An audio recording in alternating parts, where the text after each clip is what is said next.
A big thank you to Jero for sponsoring today's video on Patreon. Florian Voldaren Scion versus Isan Shade, Zagras Thief of Heartbeats, and Tovalar Dire Overlord. 3 landers, a good enough one to keep. We've got some means of dealing damage to our opponent as well, which obviously goes hand in hand with our Floridian commander.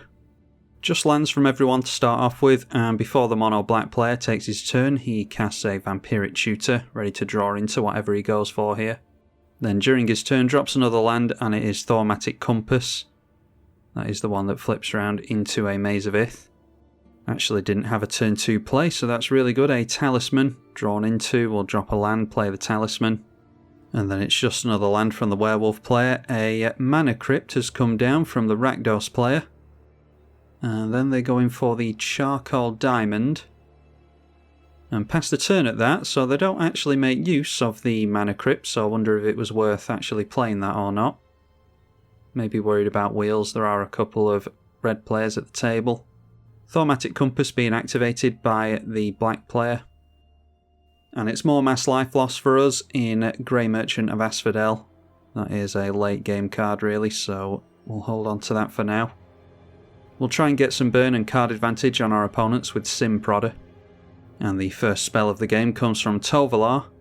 That is a Lamholt Pacifist. But not done there, quickly going for Vandal Blast onto the Mana Crypt, so they actually played that out and never got any use out of it, which is the reason why you hold on to it, as well as risking a Lightning Bolt on yourself. So losing out on the Mana Crypt there. Would have had their commander in play perhaps, but instead going for Gonti, Lord of Luxury. Pointing that at the Werewolf player. So they get a card from them, exile it face down, and they can play it for any colours. Thaumatic Compass being activated yet again for the black player, so just playing a land and passing. And they play a land into Elixir of Immortality. 2 tap, gain 5 life, shuffle your graveyard into your library. And then at the beginning of our turn, the Sim Prodder will trigger. And we've got ourselves a Luxury Suite on top. Hopefully no one will take that away from us. I would like to keep making lands.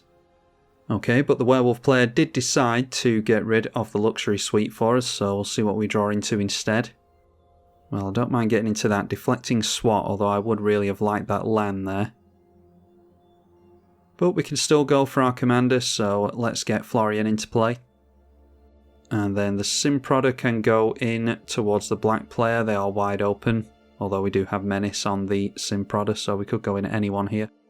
See if we get a land off the top with Florian. We can play lands with this ability.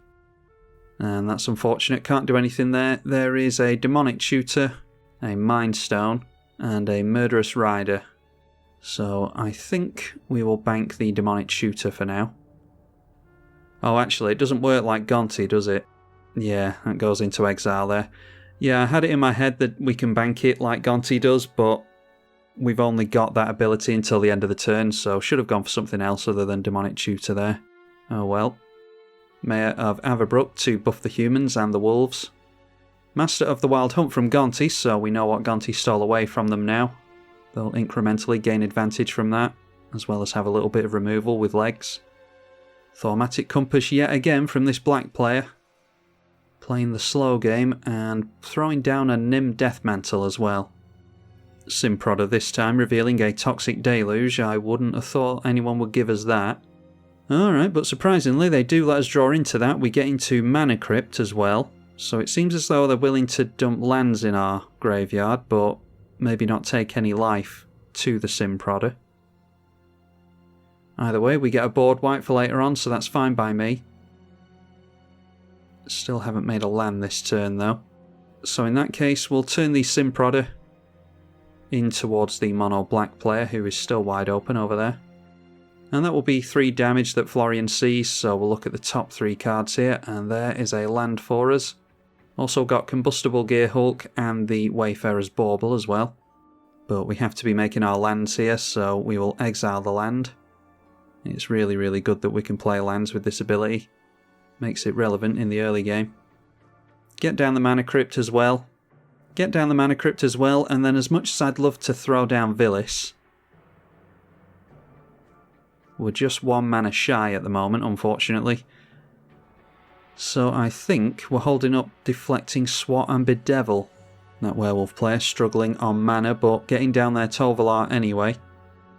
Oh, and then that's a risky attack from our opponent, going in at us with a 4/4 werewolf. And our commander does have double strike, so they better hope that we can't get rid of that Mayor of Averbrook and knock it down to a 3/3. I think this is actually going to be really detrimental to them, especially with so little mana, so yeah, we'll do it. Let's go after the Lord. Bedevil going onto the Mayor of Averbrook, which takes their creature down to a 3/3, like I said, so the 3/3 first striker that we have can go in the way of that. And yeah, that was a pretty bad turn for our opponent. Master of the Wild Hunt triggering and making a wolf. We're going to have to watch out for those fighting wolves. Could go after our Sin Prodder with that. And now it's Judith the Scourge Diva. Yeah, an underplayed card in my opinion. Really like Judith. So that gives a +1 buff to all of their creatures, which makes these wolves more scary. Could go after Florian now. Alright, but surprisingly going after the werewolf player, so that is pretty much a huge blowout for them. Hopefully they've got some ramp that they've been holding on to.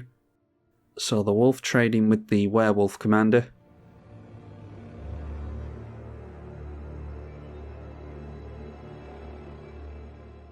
Sorin Markov coming into play now, and if they go for the minus on that to knock someone down to 10 life, we can redirect it away from us with the Deflecting Swat.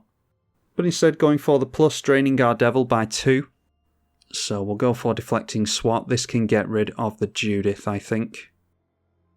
So protecting our means of card advantage and burn for now. Judith can ping something on the way out. And it correctly goes on the Sorin Markov. So now Sin Prodder revealing a Sower of Discord now. That's a really good one for this deck. I'd be surprised if anyone allows us to keep that, with everyone's life totals being so high. Okay, but surprised I am. Yeah, no one willing to take the 6 damage on that, so the demon will go into our hand. And we do get into a land there, that's really good. So we'll just play the land. I'm going to hope that we get into something better with the Florian. And we're okay to turn both creatures sideways here. Let's go in with Florian at Sorin. And the Sin Prodder can go into the left at the werewolf player. And hopefully Gonti is going to finish off the Sorin. That would be the intelligent play. Only dealing 3 damage to a player in the werewolf player, so only look at the top 3 cards. There is Bolas's Citadel. Strip Mine, we've already played our land for the turn. And a Twilight Prophet is quite a good one. Be able to land more damage and it's some card advantage. So I think we take and play the Twilight Prophet here. Then end our turn like that. We can represent some removal on our opponents, even though we don't have anything held up. Path to the Festival, they were holding on to some ramp apparently. And then Master of the Wild Hunt continuing to make wolf tokens. And that's a shame, the Tovolar player decides to scoop it at that. Really doesn't look like they're going to do well after throwing their creatures away before. Anyhow, Zagras casting a Battle Hymn. That would have been 3 mana, but the Master of the Wild Hunt has gone away with the werewolf player, so yeah, that might have messed them up there. Hopefully not.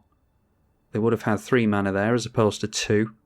Yeah, it looks like it did mess them up. They're just letting that mana go now, so wasting a card. That's why you should never scoop at instant speed like that. So therefore, just going for Magus of the Wheel. Gonti swings in towards the Sorin player, as they should. Yeah, I feel bad for my opponent losing out on that Battle Hymn. Mono black player going for Sword of the Animist. Nothing to equip it to, thankfully. And then at the end of the turn, the Thaumatic Compass is going to flip round into the Spires of Orazca. And just holding up a bunch of mana, which is pretty frightening. Only 4 cards in hand, but hopefully they don't have anything that they can do against us. We get Mana Crypt on the stack, the Twilight Prophet on the stack, as well as Sin Prodder. Oh wow, and that's a big hit from the Twilight Prophet, a Blasphemous Act. Probably the biggest hit we could have made here, so we go up to 46 life, our opponents go down a big chunk. And then Sin Prodder reveals a Solemn Simulacrum, no one decides to take the 4 life on that. So I think once again we can go into attacks. We don't have anything hasty in hand. And we'll see what we get into with our commander. Everything can go into the right because I'm worried about this mono black player with all this mana. And the Arch of Orazca untaps the Sim Prodder. Still going to take a hit for 5 here though. And Florian's trigger going onto the stack after combat. This should be 28 cards, I think, that we get to look at, thanks to revealing those 2 spells and dealing 5 damage. And there we go, there is a lot of cards that we get to sieve through. So I'll just fast forward through them quickly here, and you can pause the video and read the cards if you want to.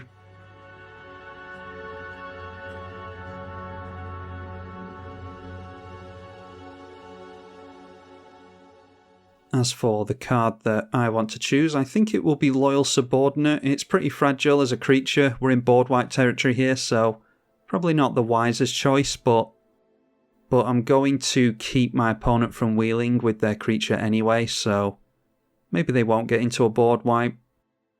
Plus I just want to play with this card, which isn't a good enough reason to choose it, but choose it we will. So with that in play, let's go for Feed the Swarm. Wanted to save that for an enchantment, but going on to the wheel creature is pretty good here, I think, because we've got a really good hand, and I assume my opponents are struggling on cards. And we'll shock ourselves and end the turn with a Solemn Simulacrum. Shuffle everything up that is on the bottom of our library. Before the other Rakdos player's turn, Elixir of Immortality is going to shuffle everything around and gain some life. And there we finally see Zagras, Thief of Heartbeats. Gonti swinging in at us for 2. We will throw the Solemn in the way of that to draw another card. Oh, what a card it is. Jeska's Will. Yeah, that's really good.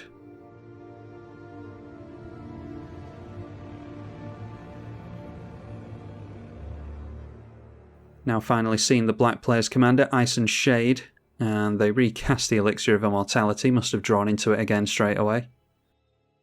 So it's round to our turn, we'll put our triggers on the stack, this time revealing a much smaller card in Night's Whisper with the Twilight's Prophet.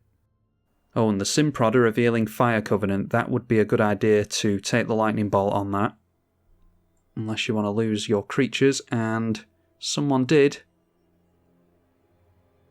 Yeah, the Zagras player decided to take the hit to not lose their creatures to a Fire Covenant. So now I think it's time to go for this Sower of Temptation. And we choose 2 players. We only have 2 opponents left, so that's easy enough.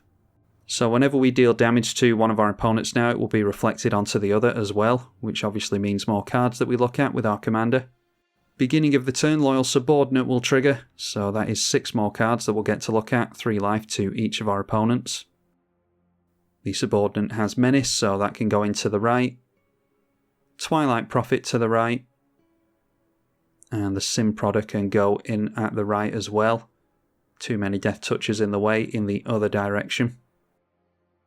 And like I said, the damage will be reflected onto the Zagras player, so it actually doesn't matter who we attack. Sim Prodder being untapped by the Maze of Ith, and the Sower will send that 5 damage over to the other player as well. So getting to look at a bunch more cards with the Florian.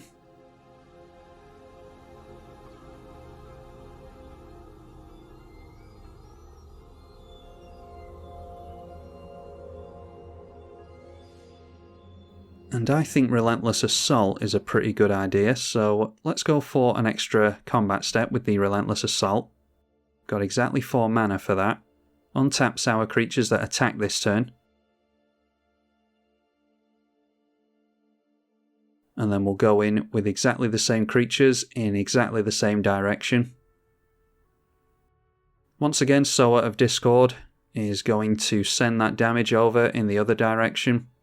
So we've got 1 opponent down to 4, 1 down to 7. And Zagras decides to scoop at that. We've got a heap more cards that we get to look at.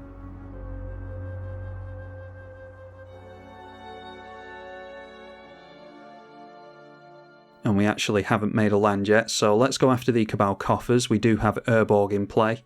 So exile and play the Cabal Coffers. Oh, and then Florian is triggering again for some reason. We must have had an additional main phase or something like that.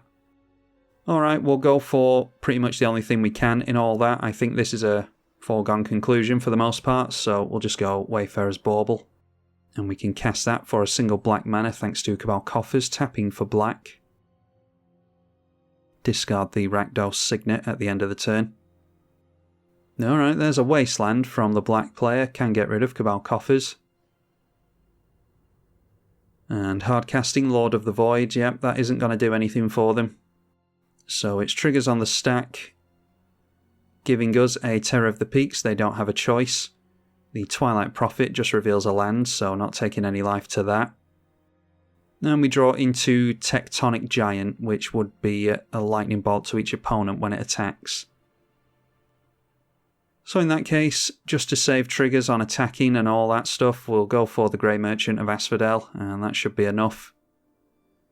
So there we are, pretty convincing one for us. I think our opponents were punished by either bad draws or just not having enough removal in their decks. I don't think we saw a single board wipe or, well, we hardly saw any spot removal there, so yeah, pretty easy one for us, but it does show off the power of Florian. Be sure to let me know if you want to see more from this deck. Leave it a thumbs up and a comment to help with YouTube's algorithms and let me know what you want to see. I'm tribalkai on the EDH channel. Thank you for watching.